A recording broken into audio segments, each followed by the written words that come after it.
Nanti saya pulang buat bakti, setelah ibu selesai makan dan minum obatnya. Oke, saya pulang.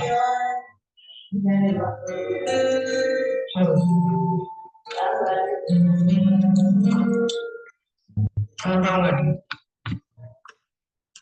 Ibu itu ngasih warisan sangat tugas dan banyak.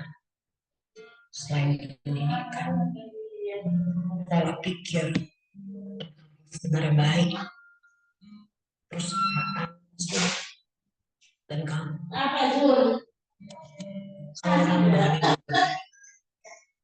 Saya merasa kamu juga warisan yang luar biasa dari kamu. Ya, seperti yang sangat loyal, jujur. Thank you ya.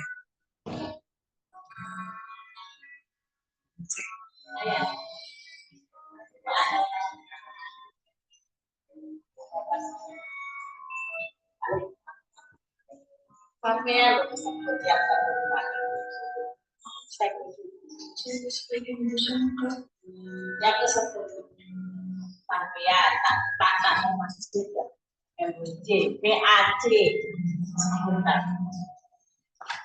kalau prasmanan itu banget itu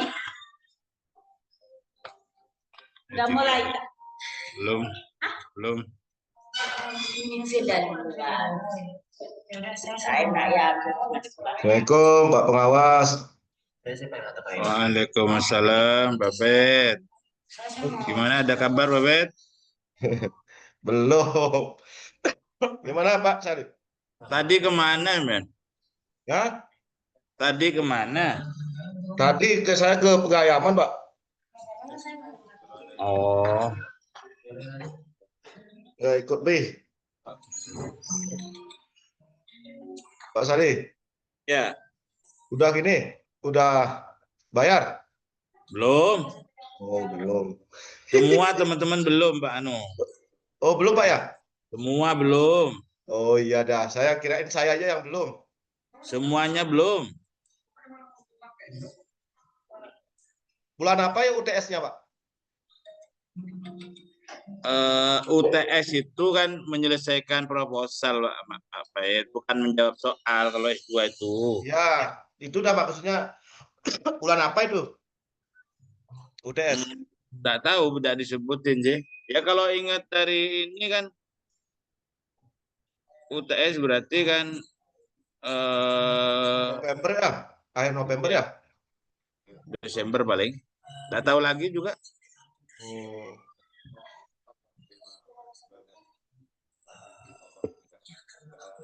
Terang suaranya Pak, saya Pak. Terang. Nah, alhamdulillah. Saya lagi gini nih. Suaranya ada kemana suaranya? Ya? Bahan apa namanya? Backgroundnya, wajahnya. Oh iya. Itu dosennya baru muncul, Bu Dahlia. Oh.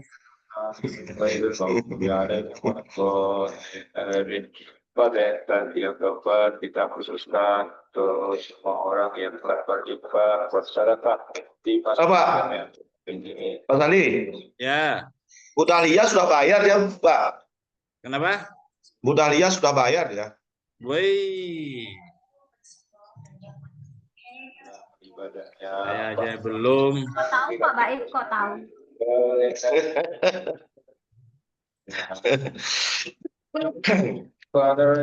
baru bayar 17 Pak Sali.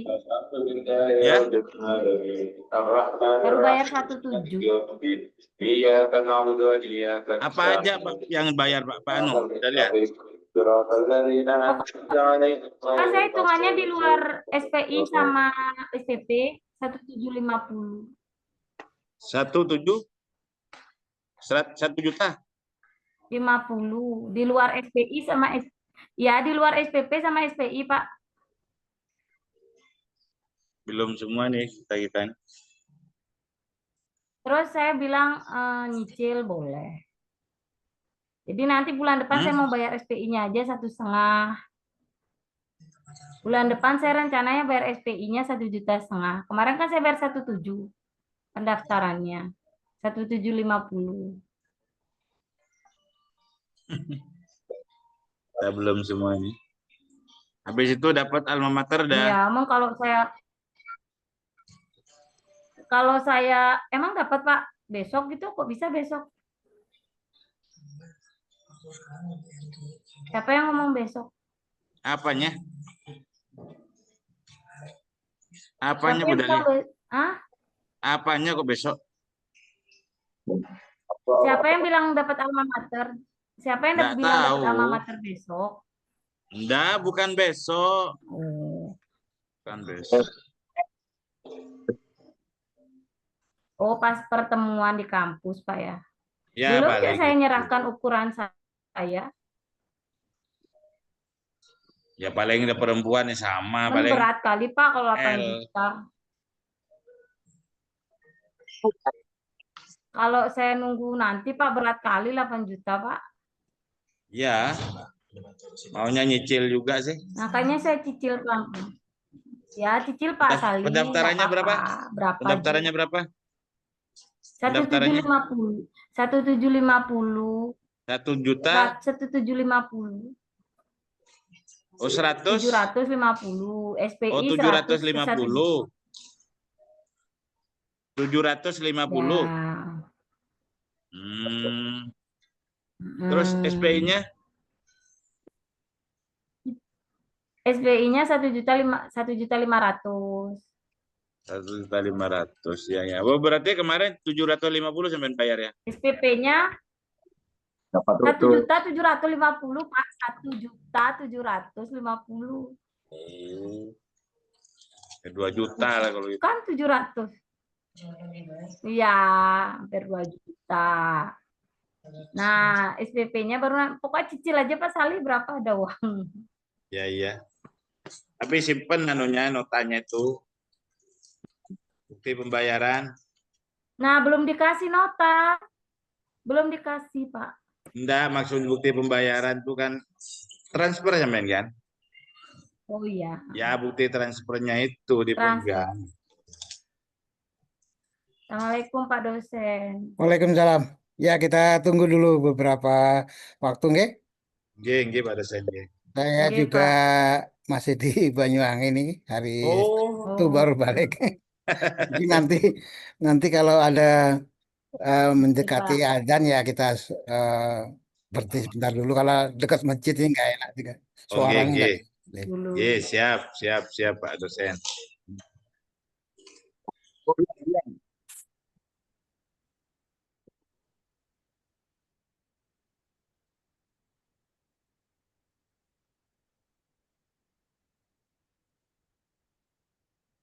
bulannya.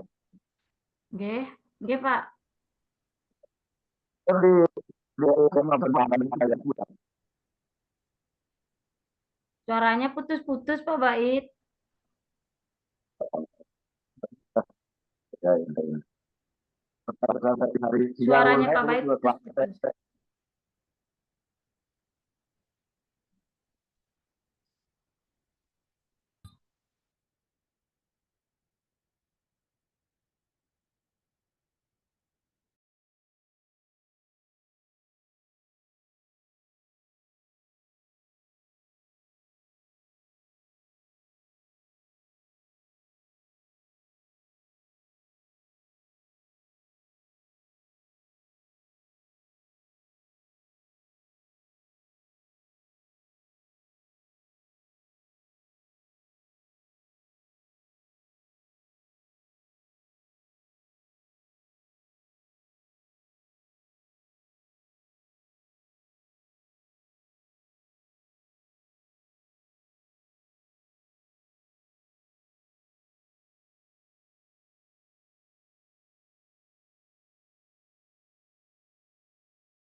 Gimana, Bu? Lurus, Bu.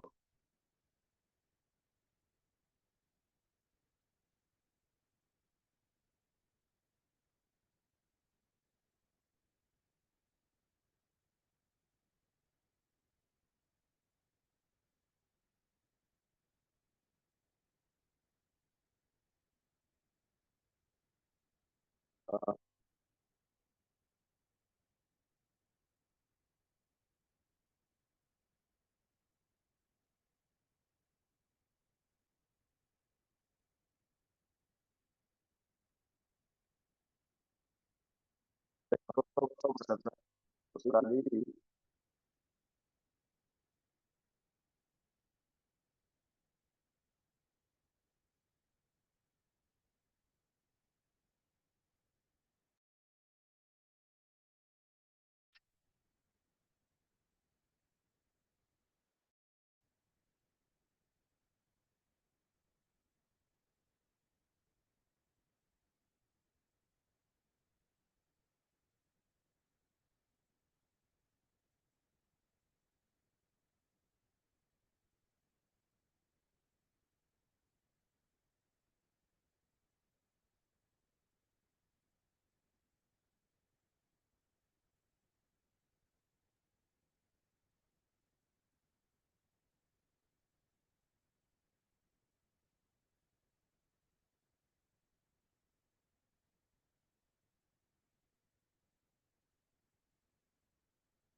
Assalamualaikum, Bu Dahlia. Ya, Bu.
Baik, Bapak, kita mulai saja ya. Nanti berhenti sebentar ada suara adzan gitu. Saya mau share dulu materinya.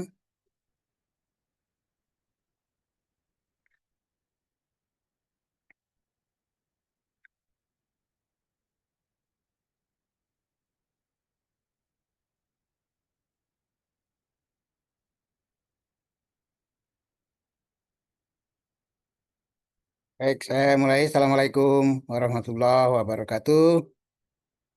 Waalaikumsalam warahmatullahi wabarakatuh. Bapak-bapak dan Ibu Dahlia nih yang ada Ibu ya. Hari ini kita pertemuan kelima ini ya. Berarti selama bulan Oktober ini sudah 4 kali sekarang ini.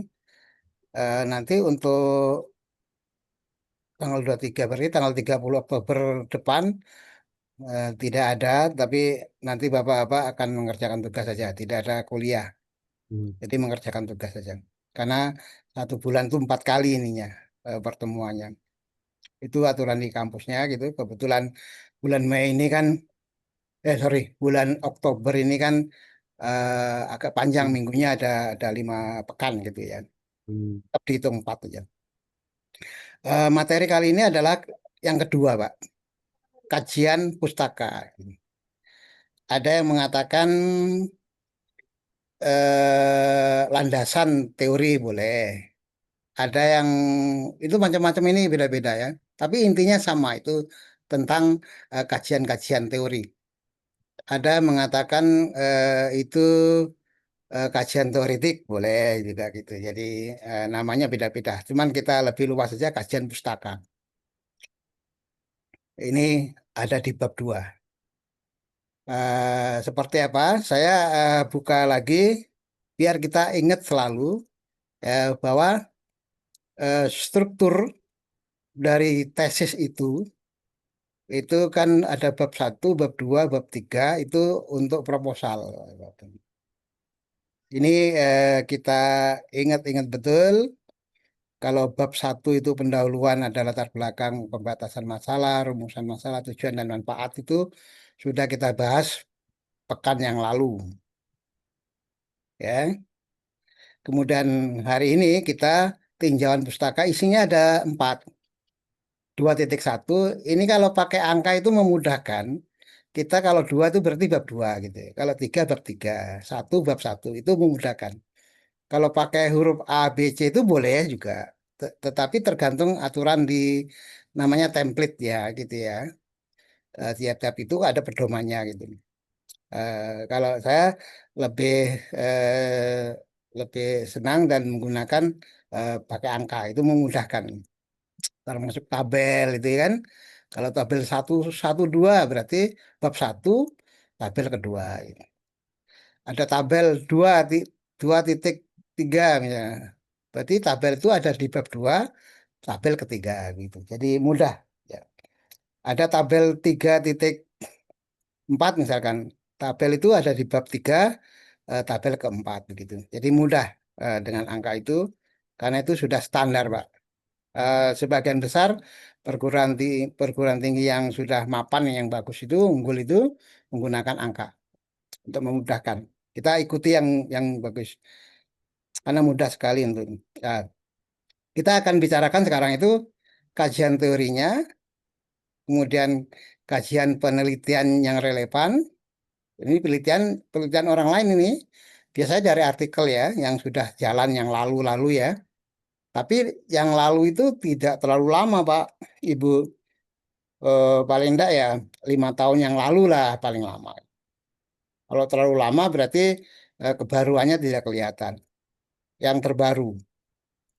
Kemudian ada kerangka konsep, ada yang mengatakan paradigmanya, atau mengatakan hubungan. Ini untuk kuantitatif begitu.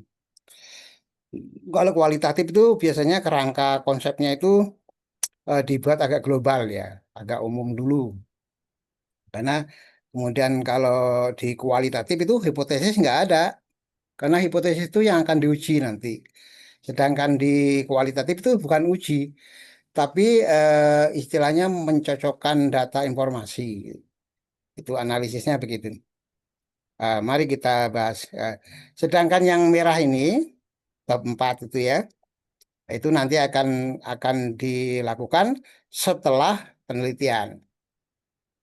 Biasanya bab 4 itu udah hasil, setelah hasil pembahasan, setelah pembahasan itu lalu apa implikasi penelitian itu? Karena tesis itu dibuat udah pasti dari hasil penelitian. Tesis itu bukan kita mengarang itu tanpa melakukan sesuatu, tanpa meneliti, tanpa melakukan istilahnya itu data-data gitu, mengumpulkan data, tapi kayak mengarang itu enggak begitu. Maka tesis itu pasti dibuat setelah selesai bab 4 ini ya. Demikian. Ini kita bahas ini nanti nih. Ini biasanya ada di bimbingan, Pak. Jadi penutup juga begitu. Secara teori memang hanya dijelaskan umum saja itu. Setelah kemudian. Mari kita bahas satu persatu. Tinjauan pustaka. Tinjauan pustaka itu 2.1 berarti bab 2 yang pertama itu kajian teori.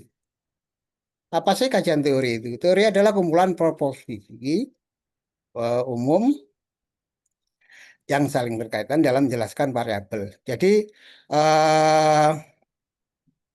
apa namanya? Eh, teori ini penting. Biasanya teori ini banyak diambil dari ahli. Banyak kita kutip dari pendapat-pendapat ahli biasanya. Dari buku kalau teori itu. Ya.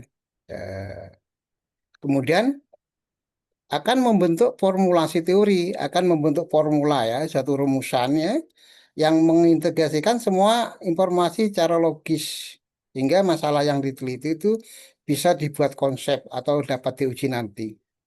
Nanti bagaimana bagaimana wujudnya nanti akan saya berikan contohnya. Ya, teori-teori itu. Contoh kita sedang membicarakan teori tentang prestasi belajar. Dijelaskan prestasi itu apa, prestasi belajar itu seperti apa, menurut siapa gitu ya, menurut ini. Tentu beda-beda.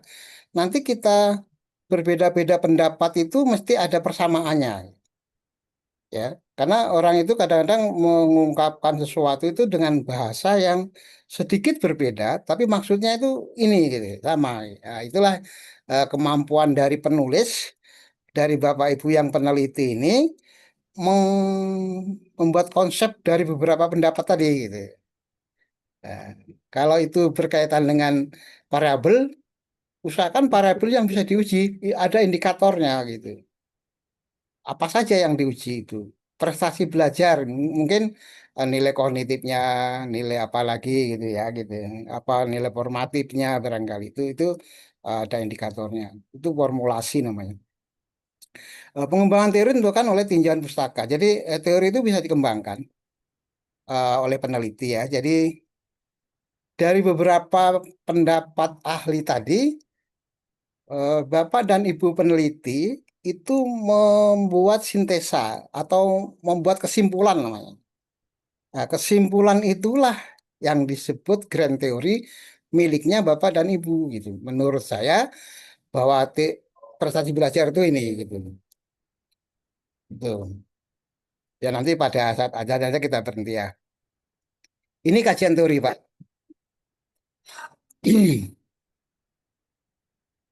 Nah, tinjauan pustaka ini dilakukan terhadap bidang ilmu yang berhubungan dengan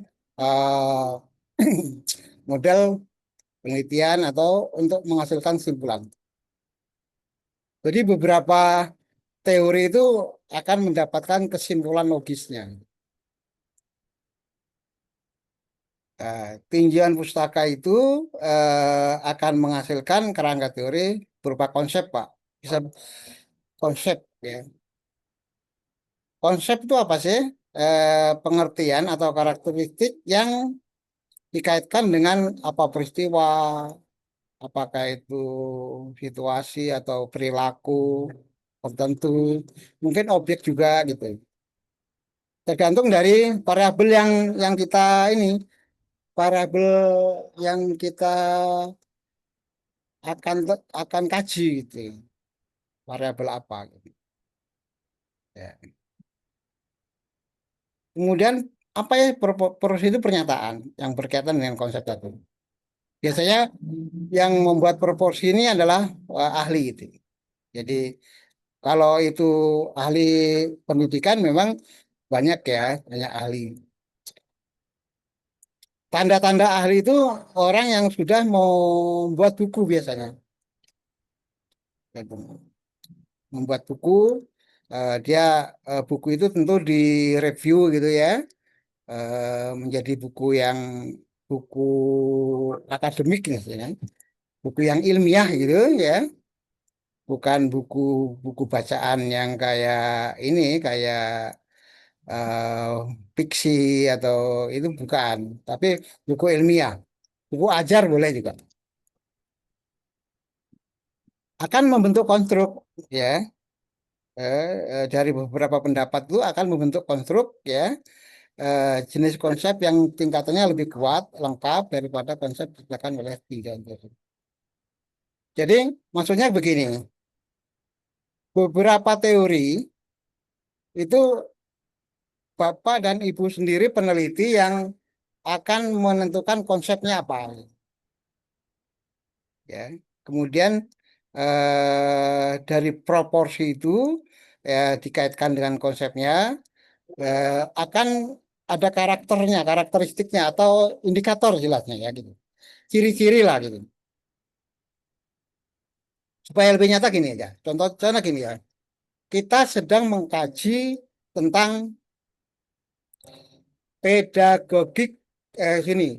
kompetensi pedagogik guru. Nah, pedagogik ini mesti ada teorinya, baik itu dari Kementerian Pendidikan, gitu, kemudian para ahli, ya.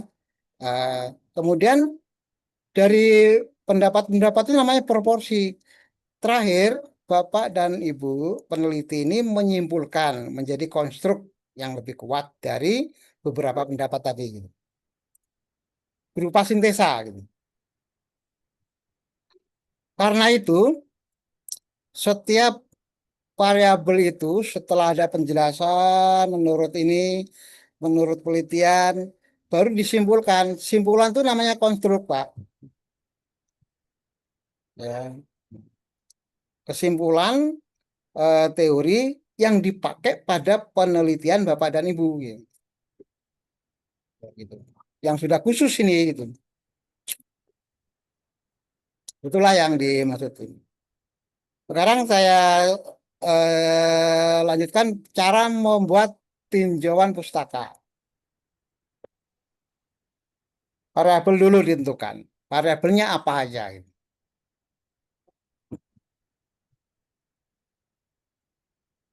Kalau untuk tesis itu minimal 3 lah variabelnya, ya, gitu. Untuk kuantitatif, ya. Kalau kualitatif itu biasanya bukan variabel namanya, gitu, ya. Tapi masalah yang diteliti itu. Kalau kuantitatif itu karena berpatokan pada data, sehingga variabelnya harus muncul jelas. Variabel itu ada indikatornya. Indikatornya itu dibuat semacam kuesioner atau angket, gitu, lalu disebarkan, dijawab oleh responden, diteliti, dianalisis. Itu namanya si variabel itu. Kemudian cari sumber bacaan yang relevan. Jadi untuk ini Bapak-Bapak harus banyak membuka atau googling bahasanya, gitu, ya. Baik itu buku. Sekali lagi saya sampaikan, bukunya enggak usah buku-buku yang sudah ada, boleh lah. Tapi kalau belum ada, enggak usah Bapak itu mengusahakan buku, membeli, enggak perlu, karena itu banyak biaya itu, ya. Cukup googling aja. Ada namanya e-book yang gratis, tinggal tinggal tinggal download aja, gitu. Di buku itu lihat daftar isinya, Pak, yang berkaitan dengan variabel yang Bapak Ibu akan kaji, gitu. Dilihat aja di itu. Jadi satu buku itu kadang-kadang tidak semuanya halaman itu dipakai, gitu. Beberapa aja yang berkaitan dengan ini. Kita berhenti dulu sebentar, ya.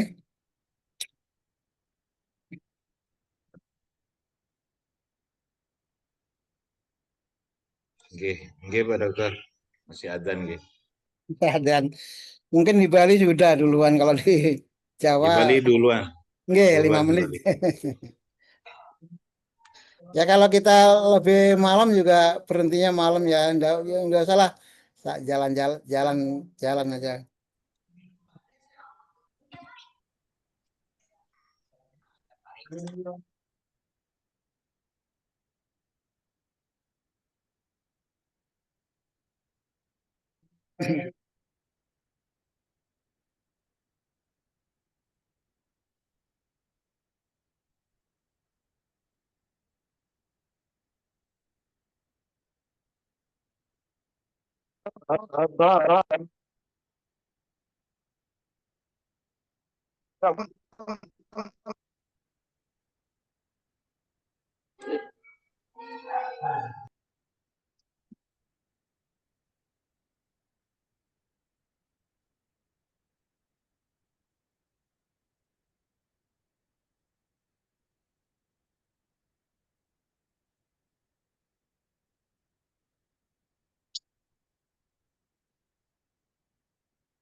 Baik, kita lanjutkan ya Bapak dan Ibu.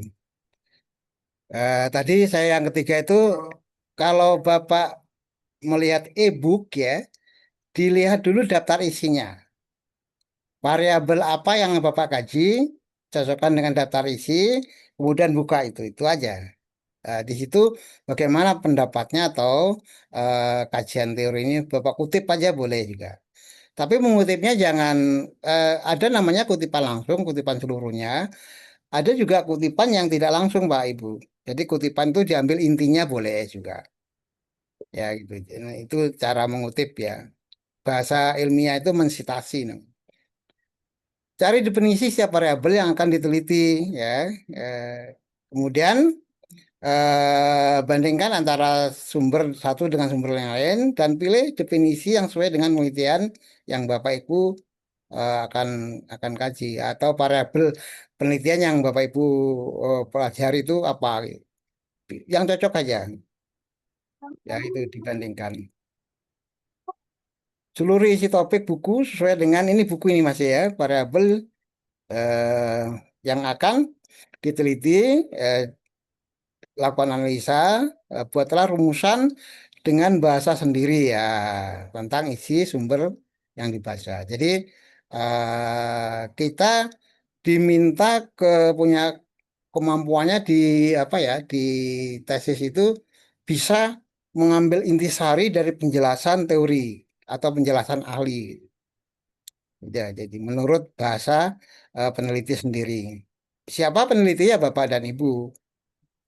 Deskripsikan teori yang telah dibaca, yang dipelajari ya dari berbagai sumber tadi, tulisan dalam bentuk tulisan sendiri gitu.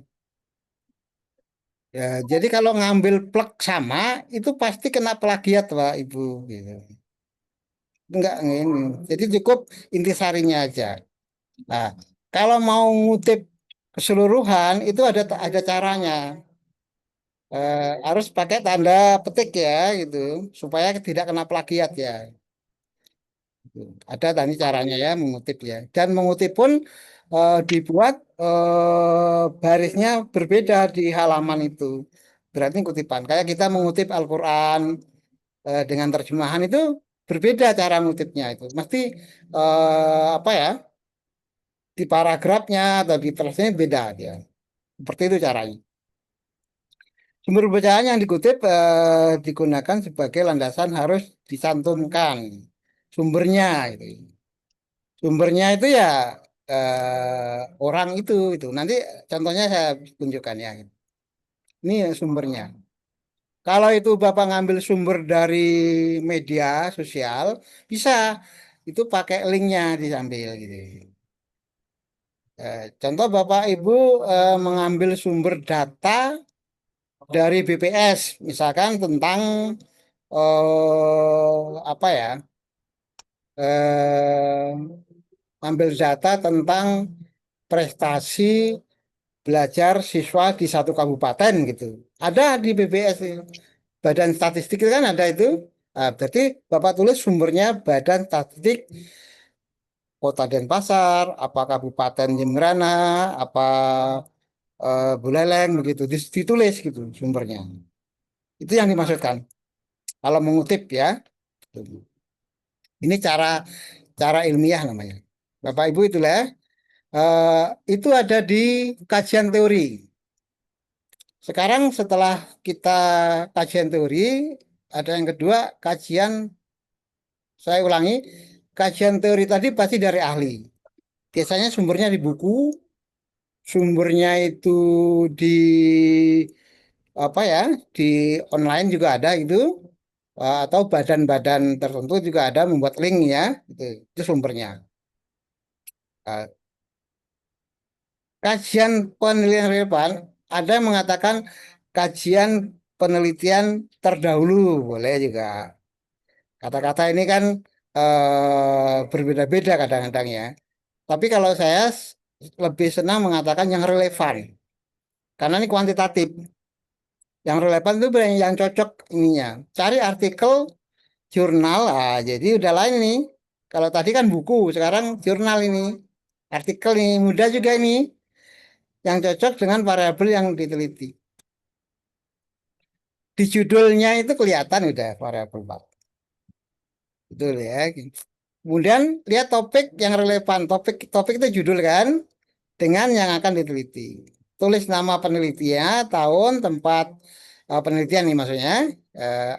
Kemudian metode analisanya dan hasil penelitiannya. Itu harus disebutkan itu. Jadi yang ditulis itu penelitian oleh siapa, dalam kurung tahun gitu, eh, judulnya apa, tempat penelitian di mana, analisisnya dengan cara apa, dan hasilnya disebutkan. Itu cara mengutipnya gitu. Ya. Kalau satu variabel sekurang-kurangnya itu ada 3 lah. Sekurang-kurangnya ya berarti minimal itu kan ada penelitian yang relevan. Kalau kita berbicara masalah kinerja guru, oh tadi aja. Tadi tentang kemampuan pedagogi guru itu banyak sekali yang meneliti itu. Banyak sekali. Bapak ambil 3 aja yang terbaru. Siapa yang pernah meneliti tentang kompetensi pedagogi guru, siapa, tahun berapa, judulnya apa, penelitian di mana gitu. Biasanya penelitian pasti di sekolah ya, apa SMP, SD, ini. Kemudian hasilnya seperti apa. Minimal 3 artikel untuk satu variabel itu minimal 3 artikel Pak. Artikel yang memiliki link ya open access ya, jadi terbuka baik Ompik maupun digital yang pakai DOI. Nanti saya tunjukkan DOI itu seperti apa sih digitalnya. Jadi sekarang ini kan sudah mudah sekali tuh untuk mudah dibuka ya. Open access namanya. Penelitian terbaru yang ya paling lama 5 tahun. Saya kira di mana-mana ini Pak.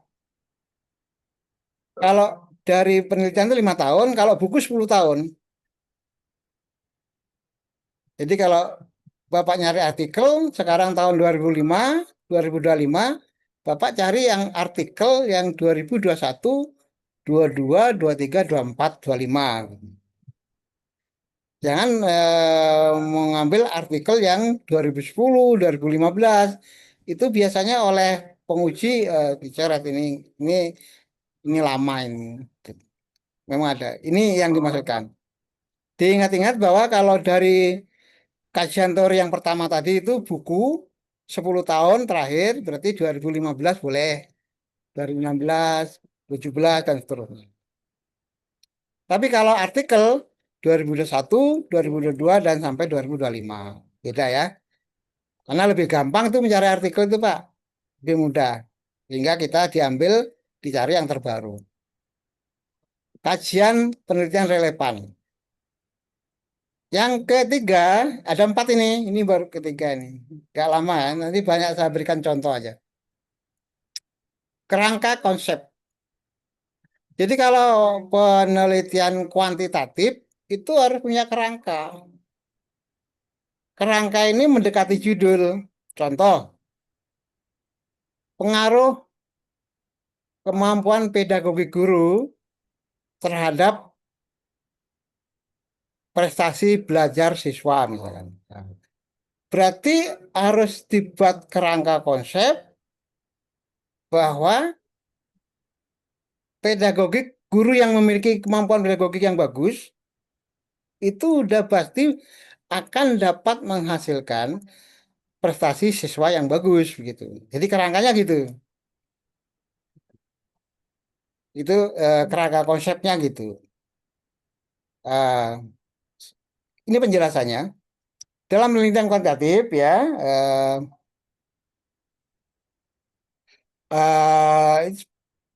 ada suatu gejala yang dapat diklasifikasikan dan hubungkan gejala bersifat sebab akibat ya. Ini kalau penelitian sebab akibat Pak ya. Ya, pola hubungan antara variabel disebut paradigma. Jadi ada yang mengatakan paradigma, ada yang mengatakan konseptual. Itu bisa aja gitu ya. Jadi paradigma penelitian ini atau kerangka konsep penelitian ini polanya seperti ini. Pola pikirnya itu seperti ini. Nah, hubungan antara variabel yang akan diteliti harus membentuk hubungan antara variabel yang diteliti. Tadi kan saya sebutkan kemampuan pedagogik guru, itu variabel X gitu ya. Berpengaruh terhadap prestasi belajar siswa, Y. Nah, harus ada hubungan itu. Berarti hubungannya bagaimana? Guru yang memiliki kompetensi pedagogik yang bagus akan dapat melakukan pembelajaran atau melakukan kegiatan pembelajaran dengan baik sehingga dapat meningkatkan prestasi siswa. Itu hubungannya, gitu. Itu yang dimaksudkan. Itulah pola pikirnya, gitu. Jenis dan jumlah rumusan masalah yang perlu dijawab. Jadi pada bab 1 kan ada rumusan masalah. Di kerangka ini harus jelas juga, gitu. Di kerangka berpikirnya atau pola pikir, ada mengatakan konsepnya seperti apa, itu kelihatan. Kemudian teori yang digunakan untuk merumuskan hipotesis. Ya. Terakhir jenis dan jumlah hipotesis. Setelah kerangka konsep baru hipotesis, Pak Ibu. Jadi bab 2 ini atau kajian pustaka itu memang isinya cuma 4 itu, minimal itu. 1, kajian teori yang diambil dari Pak ahli-ahli gitu. Kemudian kajian penelitian yang diambil dari artikel-artikel gitu ya, yang relevan ini. Kemudian dari 2 ini dibuat konsep yang cocok dengan pola pikir hubungan antara variabel. Baru berikutnya eh, ini contoh-contoh nih, saya berikan contoh aja. Jadi contoh gini, model penelitian, Pak ya. Walaupun model penelitian ada di bab 3, tapi di bab 2 ini Bapak dan Ibu harus juga berpikir bagaimana konsepnya ini gitu. Model yang baik tidak selalu harus ya rumit gitu. Sederhana aja, tapi juga tidak terlalu simpel gitu ya. Ya, sehingga akan kekuatannya akan lemah gitu ya gitu. Jadi tetap ada kekuatan dari penelitian dan ada kebaruan namanya untuk menjelaskan fenomena. Ya. Proses pengukuran dan parameternya menggunakan beberapa model. Jadi ada model regresi, Pak. Ada model ini sudah kemarin ya. Ada model waktu variabel itu ini moderasi. Ada part itu namanya jalur ya, jalur langsung. Ada konfirmatori dan ada struktur. Eh, ini saya kasih contoh gini. Nah, ini tuh. Bapak dan Ibu, ada contoh pengaruh metode pembelajaran. Saya ini kan lagi ya. Ini kita tentukan variabelnya berapa ini. Metode pembelajaran ini variabel ini. Kedisiplinan variabel. Motivasi belajar variabel. Jadi 3 nih variabelnya. X-nya 3 ini. Terhadap hasil belajar PAI di MTS dan Pasar. Ini judul penelitian kuantitatif itu kelihatan seperti ini. Sehingga digambarkan X1 metode pembelajaran. Metode apa yang dipakai. X2 kedisiplinannya. Tentu kedisiplinan siswa ini ya, gitu. Kalau metode pembelajaran berarti guru yang menjelaskan itu, yang mau menyampaikan materi. Kemudian ada lagi motivasi belajar. Motivasi belajar pada siswa. Artinya begini, siswa itu dipengaruhi oleh internalnya itu disiplinnya dan motivasi, eksternalnya oleh metode pembelajaran yang dilakukan oleh guru. Untuk apa? Untuk peningkatan hasil belajarnya.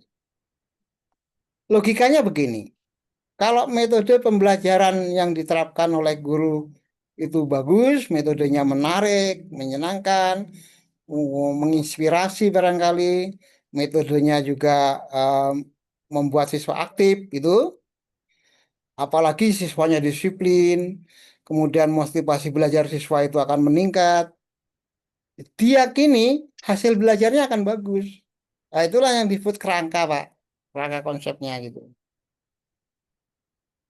Kerangka konsep akan menjadi ini kerangka konsepnya gitu. Kerangka konsep itu lebih mudah digambarkan menggunakan model ini. X1, X2, X3 terhadap Y gitu. Inilah model regresi namanya.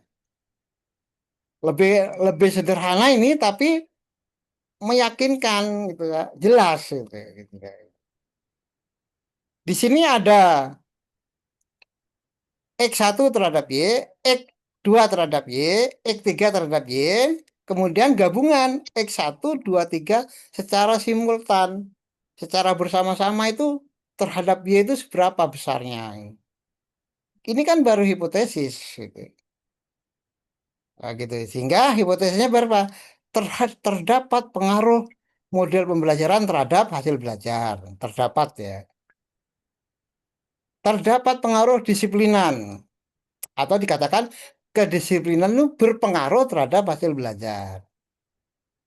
Terdapat pengaruh motivasi terhadap hasil belajar. Atau dijelaskan bahwa motivasi belajar itu berpengaruh terhadap hasil belajar. Di mana ini kan sebab akibat. Kalau motivasi belajarnya tinggi, hasil belajarnya juga pasti tinggi. Logikanya begitu. Gitu. Ini kan hipotesis, masih dugaan gitu. Belum diteliti, belum hasil, belum. Kata-kata hipotesis itu kan dugaannya. Jadi begitu Bapak dan Ibu cara membuat hipotesis. Lebih jelas begini. Jadi gini, hipotesisnya gitu. X1 berpengaruh terhadap Y. Gambarnya ini ya. X2 berpengaruh terhadap Y. X3 berpengaruh terhadap Y. Secara simultan itu bersama-sama X1, X2, X3 berpengaruh juga terhadap Y. Seberapa besar pengaruhnya nanti di bab 4 diteliti, dianalisis gitu. Setelah dilakukan penelitian. Inilah hipotesis Bapak dan Ibu. Jadi berarti kan gini, kalau kita bicara teori di kajian teori, Bapak harus menjelaskan metode belajar. Menurut siapa lagi. Bahwa metode belajar pada penelitian ini adalah sebagai berikut. Yang kedua, Bapak dan Ibu harus menjelaskan kedisiplinan. Disiplin itu apa sih artinya gitu. Terus disiplin itu indikatornya apa saja sih gitu. Itu di kajian teori namanya 2.1.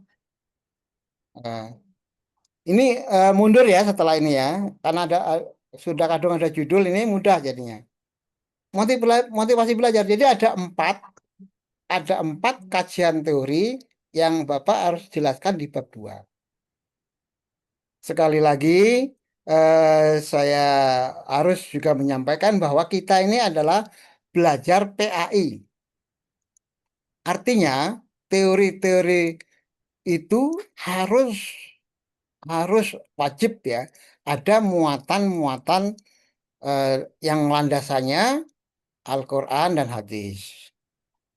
Belajar itu kan juga ada. Metode itu juga ada di apa ya, di hadis barangkali. Bapak-bapak harus menyebutkan itu. Kedisiplinan itu juga ada. Sehingga bab 2 itu kelihatan bahwa ini tesisnya agama Islam. Kalau sama sekali tidak ada mengintegrasikan atau menggunakan landasan Al-Quran dan hadis, maka tesis ini adalah tesis umum. Kan sudah kita tahu bahwa MPDI ya, Magister Pendidikan Agama Islam, maka tesisnya harus ada muatan-muatan agama Islam, meskipun itu berkaitan dengan belajar agama Islam. Nanti Bapak-Bapak dan Ibu membuat tesis itu harus di bab 1 harus munculkan itu.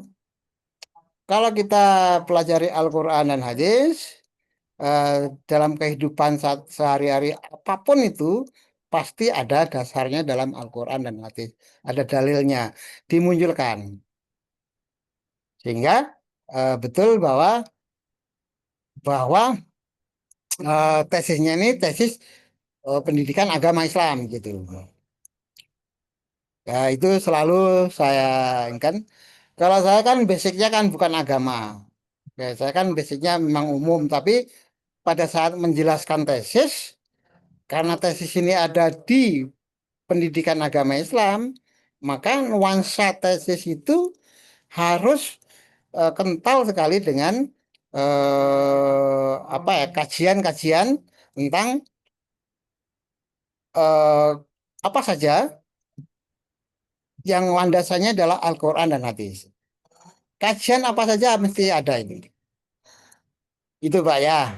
Ya. Hipotesis terakhir. Ini langsung aja. Karena hipotesis sudah saya sebutkan kemarin ya. Karena berhubungan sekali itu. Langsung aja gini. Bahwa hipotesis itu adalah suatu pernyataan saja. Pernyataan dugaan ya. Yang mempunyai dampak positif. Tidak sekedar apa ya, berasosiasi gitu ya. Pada umumnya hubungan antara variabel itu linier gitu. Pada umumnya ya gitu. Itu bisa diduga. Bapak dan Ibu, eh, hubungan rumusan masalah, tujuan penelitian dengan hipotesis itu sangat erat. Bedanya kalau rumusan masalah itu pakai tanda tanya, pertanyaan. Kalau tujuan itu pakai pernyataan, hipotesis juga pernyataan. Bedanya di sini. Saya jelaskan lagi supaya lebih jelas. Ini kuantitatif nih. Karena kalau kualitatif ini rumusan masalah dan tujuan aja. Hipotesis jarang. Kalau kualitatif. Tapi kalau kuantitatif jelas. Rumusan masalah. Apakah terdapat hubungan antara kompetensi guru dengan hasil belajar maksudnya ini ya. Kurang ini ya. Hasil belajar siswa gitu. Tujuannya untuk menganalisis dan menjelaskan hubungannya itu seberapa. Gitu. Kemudian diduga terdapat hubungan. Karena sudah dikonsep ya. Di bab 2 ini kan sudah mulai teorinya sudah kelihatan, penelitian-penelitian sebelumnya sudah ada yang menghasilkan bahwa ada hubungan antara kompetensi guru dengan hasil belajar. Menurut penelitian ini ada hasilnya, penelitian siapa lagi tahun berapa di mana ada hasilnya gitu. Berdasarkan beberapa penelitian yang relevan dan pendapat ahli tadi, maka hipotesisnya terdapat hubungan antara kompetensi guru dan hasil belajar. Diduga, gitu Pak ya. Yang kedua, apakah metode pembelajaran proyek berpengaruh terhadap kemandirian belajar? Logikanya iya. Karena pembelajaran proyek itu kan pembelajaran yang mengandalkan eh, kreativitas siswa, inisiatif, kemandirian begitu kan, dengan berelaborasi barangkali mencari data, mencari apa sumber-sumber yang dibutuhkan begitu, itu pasti siswa dituntut mandiri proyek itu. Itu. Bagaimana hipotesisnya? Diduga gitu ya, terdapat pengaruh metode pembelajaran proyek terhadap kemandirian siswa. Dari mana kita dapat menduga? Dari tadi, menurut teori ini begini, menurut penelitian orang lain ada hasilnya gitu kan. Baru kita sendiri yang meneliti ini merumuskan hipotesis gitu. Ingat bahwa hipotesis itu masih dugaan, bahwa diduga terdapat pengaruh metode pembelajaran proyek terhadap kemandirian belajar. Secara logika memang iya ada pengaruhnya ya. Itulah Bapak dan Ibu cara membuat hipotesis. Jadi di sini ya. Apa ini? Ini saya sampaikan ulang lagi nih ya, cara membuat daftar pustaka. Karena kita kan di bab 2 ini Bapak dan Ibu, banyak sekali kutipan-kutipan karena kajian pustaka kan, maka daftar pustaka itu banyak sekali. Saya bisa katakan itu sekitar 60% itu dari bab 2. Saya kalau apa ya, menguji plagiat itu kan, banyak sekali saya nguji itu, ngetes pakai Turnitin itu. Di bab 2 itulah yang banyak sekali blok-blok merah. Berarti plagiasinya sangat tinggi di bab 2.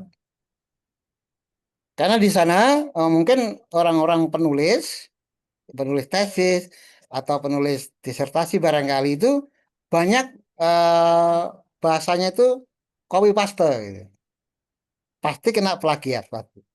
Di bab 2 paling banyak dia eh, pustakanya sekitar 60% itu. Misalkan gini, 60% seperti apa sih? Kalau daftar pustaka ada 100 jumlahnya, jadi 60 itu dari bab 2 gitu.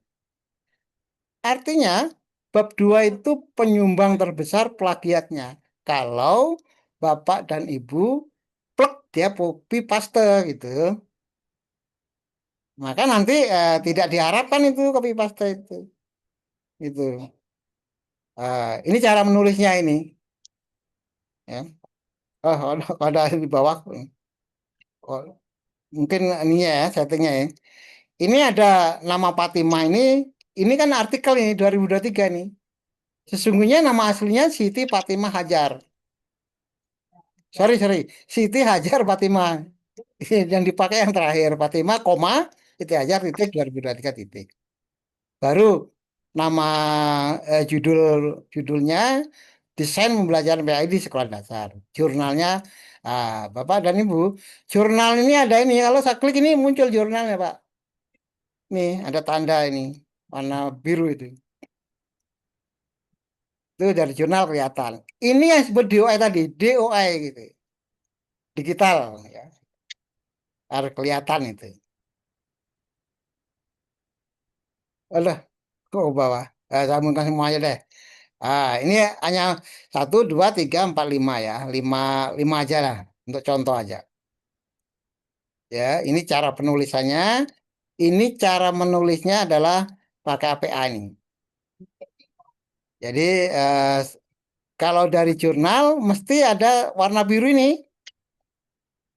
Kalau dari ini peraturan menteri ya tidak, karena dia bukan jurnal ya. Peraturan berupa teks akademik gitu, yang mungkin berupa buku atau berupa e-book ya, atau berupa SK barangkali itu dia bukan jurnal ya, dan juga bukan buku ya. Ya. Kalau Sugiono ini baru buku ini. Sugiono bukunya judulnya metode penelitian kuantitatif. Dia Semarang ininya diterbitkan oleh Alfa Omega. Ini bukan jurnal. Jadi sekali lagi bab 2 mari kita sama-sama perhatikan bahwa bab 2 itu kalau dari apa ya, proposal itu anggaplah proposal itu 100 halaman, maka bab 2 itu ya 60 halaman. Lebih banyak dia karena dia banyak kajian-kajian ya. Teori-teorinya banyak. Ya, ini apa ini? Bapak dan Ibu, saya ini kan jadi proposal tesis ya. Ini sudah teknis sih. Jadi mata kuliah ini adalah kuliah langsung dipraktekkan Bapak dan Ibu. Sehingga Bapak dan Ibu harus harus kurang ini kita diskusikan gitu loh. Saya kok kurang jelas ya kita diskusikan gitu ya gitu. Karena nanti Bapak Ibu melaksanakan. Proposal itu terdiri sekurang-kurangnya ada latar belakang masalah, pembatasan masalah, rumusan masalah, tujuan penelitian, manfaatnya. Manfaat penelitian. Ini ada di bab 1 nanti. Di sini tidak bicara bab ini. Cuma isinya proposal itu. Kemudian setelah itu ada kajian penelitian yang relevan, kajian pustakanya, kerangka konsep, hipotesis. Itu bab 2. Terus ada desain. Ah, ini bab 3 nih, namanya metode. Nah, desain penelitian, subjek boleh juga populasi dan sampel. Definisi operasional variabelnya didefinisikan variabel itu di bab 3 gitu. Teknik pengumpulan data dengan kuesioner atau dengan apa itu. Instrumennya pakai apa? Metode analisisnya seperti apa? Di proposal itu perlu juga dicantumkan waktu penelitian atau jadwal penelitian bolehlah ya.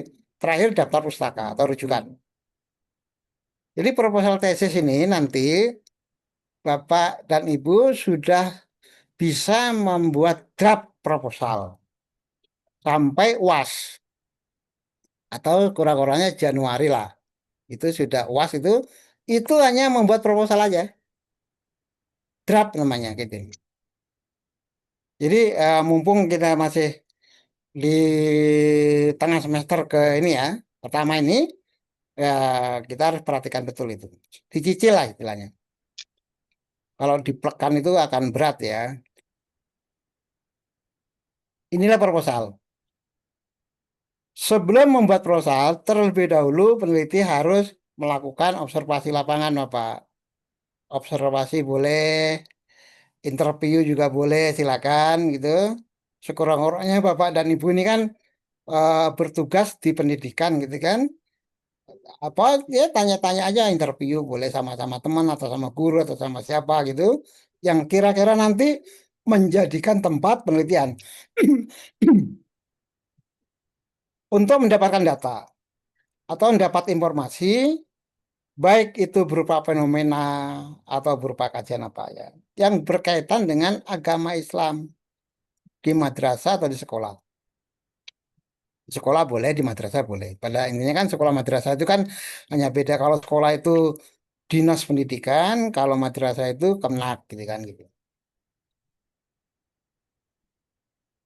Ya, latar belakang masalah harus menggambarkan kondisi ideal. Nah, saya ulangi lagi ya latar belakang masalah. Kondisi idealnya seperti apa? Kenyataannya lapangan sebagaimana kenyataannya, gapnya jelaskan, terus dugaan penyebabnya terjadi gap itu apa gitu. Gap itu kan masalah ya gitu. Ya, ya. Tadi kan judul tadi aja. Tadi ada judul pengaruh model pembelajaran, disiplinan, apalagi tadi motivasi terhadap hasil belajar. Ya, idealnya pembelajaran itu berjalan dengan baik, dilaksanakan oleh guru dengan profesional barangkali gitu kan, yang memiliki kompetensi pedagogik, kemudian semuanya itulah ya, sehingga dapat menerapkan pembelajaran dan model yang ya mungkin model menerangkan, menyenangkan, model yang menginspirasi atau model pembelajaran yang membuat aktif. Ya, itu idealnya gitu kan, itu idealnya. Kemudian eh, baik itu guru maupun siswa dengan kedisiplinannya yang tinggi diharapkan bisa diterapkan di sekolah karena bagaimanapun disiplinan itu kan sangat penting untuk segala kegiatan termasuk kegiatan belajar gitu itu penjelasan itu idealnya begitu. Motivasi juga begitu. Jadi motivasi itu dorongan dari dalam dirinya untuk mengerjakan sesuatu gitu.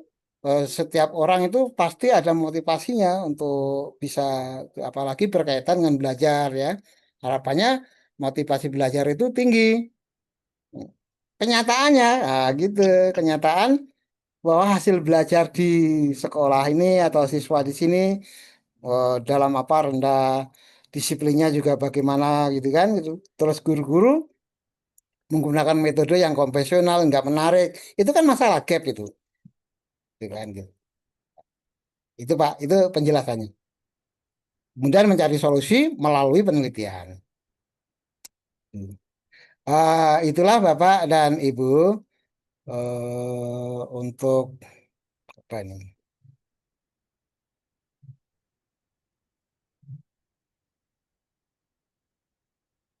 Oh ini ya. Ah, ini tugas ini untuk nanti ya, bukan sekarang kan. Jadi Bapak Ibu lakukan observasi, mungkin juga interview untuk mendapatkan informasi, untuk mendapatkan data atau masalah penelitian yang berupa fenomena. Kemudian mencari landasan teorinya, gitu ya, mencari landasan teorinya dari 5 ahli, 5 sumber, 5 buku lah. Gitu. Jadi satu satu apa namanya variabel itu 5. Gitu. Yang terbit 10 tahun terakhir. Kemudian juga mencari artikel yang relevan dengan Bapak Ibu sudah punya apa sih topiknya gitu. Minimal 10. Jadi lebih dari 10 bagaimana bagus. Yang terbit 5 tahun terakhir untuk setiap variabel berlaku kelipatannya. Kalau variabelnya 3 berarti 3 kali 10, 30. Kan sudah banyak itu 30. Ditambah 5 berarti sudah 45 jadi. Kalau variabelnya 3. Lalu menyimpan hasilnya tidak dikumpulkan. Jadi Bapak ini tugas sendiri ini tidak usah dikumpulkan. Jadi Bapak sudah mencari-cari lah gitu. Oh kira-kira saya akan meneliti tentang ini gitu loh Pak. Kemudian Bapak cari-cari gitu. Jangan dulu menulis Pak. Kumpulkan dulu landasan teorinya dan artikelnya gitu. Kalau Bapak menulis sambil mencari landasan teori, menulis lagi berhenti itu biasanya putus kalimatnya. Atau kita membuat apa ya, agak jenuh gitu. Dikumpulkan dulu. Kemudian ini tidak usah dikumpulkan. Jadi cukup disimpan sendiri aja di file. Usahakan Bapak dan Ibu itu kan semua berupa PDF ya gitu. Kalau bukunya pun berupa buku e-book ya PDF ya gitu ya. Mudah disimpan silakan lah gitu. Oke. Disimpan dulu. Tidak perlu ini tugas tapi tidak usah dikumpulkan. Gitu. Penelitian kualitatif juga penelitian kuantitatif sama aja teorinya gitu. Yang beda kan metodenya Pak.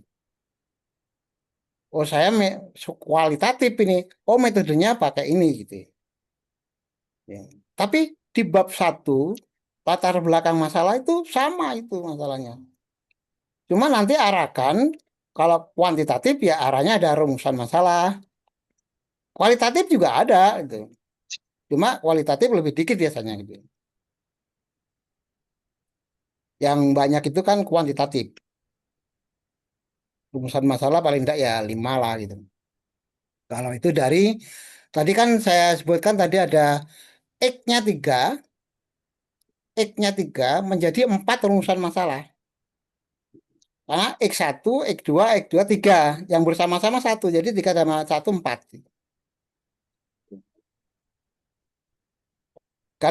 Tapi kalau Bapak menggunakan kualitatif, misalkan strategi pembelajaran ini untuk meningkatkan ini strategi. Bapak harus menguji strateginya itu apa sih, gitu, sebutkan. Bagaimana model strategi pembelajarannya? Itu rumusan masalah pertama. Kemudian bagaimana hasilnya? Kemudian ketiga, bagaimana kendala-kendalanya? Gitu. Itu rumusan masalah kalau kualitatif. Sehingga tidak diuji kalau kualitatif, tapi dikonfirmasi antara data, hasil wawancara, dengan dokumen, dikonfirmasikan, gitu, disimpulkan namanya. Kalau kuantitatif diuji, pakai statistik dia gitu. Beda aja. Beda itu. Bapak dan Ibu itu ya. Kemudian, ini nanti, ini baru tugas yang harus selesaikan selama 1 pekan ini, seminggu ini, Pak. Jadi harapannya begini, untuk sampai UTS, sampai November nanti, Bapak dan Ibu sudah harus ada atau membuat bab 1 dan bab 2 saja. Tugas ini baru bab 1 aja, Pak. Nanti pertemuan sekitar November itu bab 2. Jadilah sudah UASnya, UTS gitu gitu. Jadi saya sih supaya nggak beban bapak-bapak ini, karena mungkin juga pasti ya punya pekerjaan aktivitas yang beda. Sekarang ini 1 minggu ke depan ini, karena minggu depan tidak ada kuliah, hanya tugas ini. Harapan kami bapak dan ibu sudah selesai bab 1 saja. Apa judulnya harus sudah ada, latar belakang masalah, pembatasan masalah, rumusan masalah, tujuan penelitian, dan manfaat. Manfaat itu harus bagi 2, Pak. Manfaat teoritis berarti manfaat keilmuan, keilmian. Dan manfaat praktis itu biasanya manfaat bagi sekolah, manfaat bagi guru, manfaat bagi siswa. Itu kalau pembelajaran ya, biasanya gitu. Itu serta daftar pustaka. Kemudian pada covernya itu berisi judul, ada logonya, logo, nama nama mahasiswa, NIM-nya, nama prodi dan tahun. Saya kira covernya kan gitulah ya, gitu. Itu tahun ajaran apa tahun anu Pak? Tahun misalnya Tahun ini ajaran tahun bukan, 2000. tahun dibuat ini tahun 2025 gitu. Oh, nggih nggih nggih. Jadi itu. Nanti itu kan masih draft dulu Pak ya. Begitu Bapak nanti ujian tahun 2026, maka diganti tahunnya. Eh Tidak tesis itu, bukan proposal lagi gitu.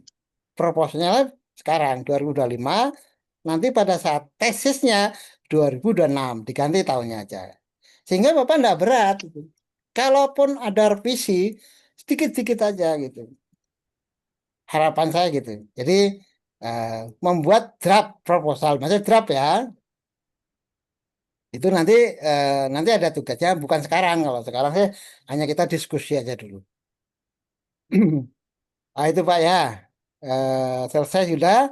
Sekarang saya berikan contohnya. Saya anu dulu.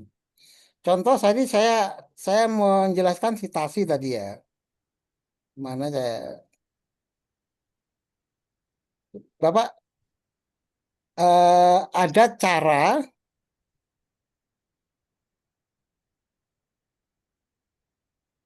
eh, ini cara penulisnya ya. Saya ingin menunjukkan bahwa Bapak Ibu di sini ada eh, judul artikel lah ini ya, katakanlah ya. Pengaruh kepemimpinan Among terhadap, ini umum, ini bukan bukan agama ini ya. Pengaruh kepemimpinan Among itu kan sama aja kepemimpinan yang ngomong ya istilahnya ya. Mengayomi, pengayom betul, terhadap komitmen organisasi dan dampaknya terhadap kinerja guru madrasah aliyah di Jemberana. Ada mahasiswa S3 yang menulis ini.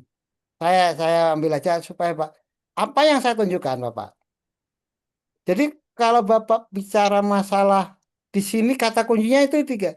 Kepemimpinan Among, saya ingin kasih ini aja lah biar ini ya. Komitmen, biar biar enak ya. Kata kunci keyword namanya. Terhadap kinerja guru. Hmm. Nah, tapi kita memulai menulis itu jangan langsung ujuk-ujuk langsung kepemimpinan, jangan. Bicara dulu bahwa kemajuan sistem pendidikannya, dan kan madrasah ini kan juga suatu institusi pendidikan gitu. Itu dulu. Jadi di sini strategi membangun layanan pendidikan berkualitas melibatkan peran guru. Lah, baru ketemu guru nih, ya. Ini guru gitu. Jadi dibalik dari belakang Pak Ibu. Kalau Bapak dan Ibu membuat judul tentang prestasi belajar siswa, bahwa hasil belajar siswa dulu dibahas.